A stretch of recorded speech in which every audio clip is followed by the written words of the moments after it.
former professional hockey player Reagan Rust is on a mission to open the conversation around mental health and end the stigma. That's right, and she's doing it in a really unique way. This Sunday, she is doing her own marathon to raise awareness for student-athlete mental health and supporting nonprofits doing the same work. She's teaming up with teammates, friends, and strangers for the Mind Your Mind Marathon.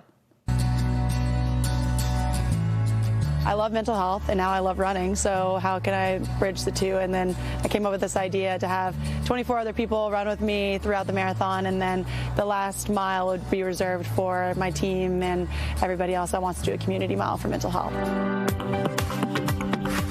I struggled with it since I was a kid. 14 years old was the first time I ran into depression and anxiety. It's been a heavy topic in my family. A lot of my family members have also dealt with it, and friends.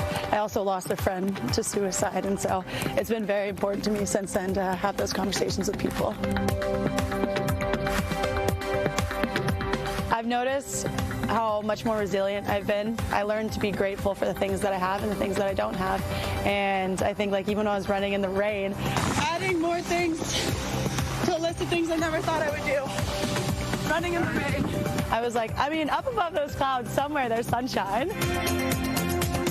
So I'll be running along the Charles. I'll start in Kenmore and then all the way to Watertown, back over the bridge to Cambridge, and then just a loop around Boston. I'll be raising money for Morgan's Message, Helinski's Hope, and then the Hidden Opponent. I've had close connections in each of them, and some of the stories have really resonated with me, and I've had friends that have worked with organizations, and so I think there's no better way to give back than going through them. 24 people are running a mile either to share their story or in memory of someone. Who are you running for? One, myself, the young athlete that I used to be that didn't really know my options with mental health or mental health resources. Two, Michael, who I lost a few years back in 2017. And also just everybody that has ever dealt with something that they didn't feel like they could share. And so I'm running for a little bit of everyone. The big thing is just knowing that you're never alone in anything that you go through. There are resources, there are people that want to help you, and there's so many people that would miss you if you weren't here. And so I think just knowing that you are important and you are enough in everything that you do is kind of the message that I want to leave with people.